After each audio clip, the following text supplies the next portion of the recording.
começar o quê? Com avião, é? Você quer começar com o quê? Com carrão, é?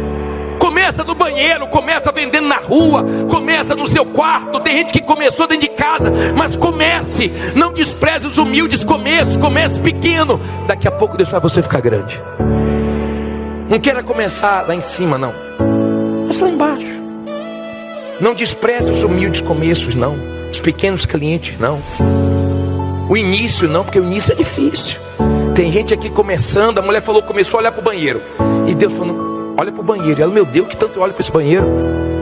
Abriu o pet shop dela, era o banheiro.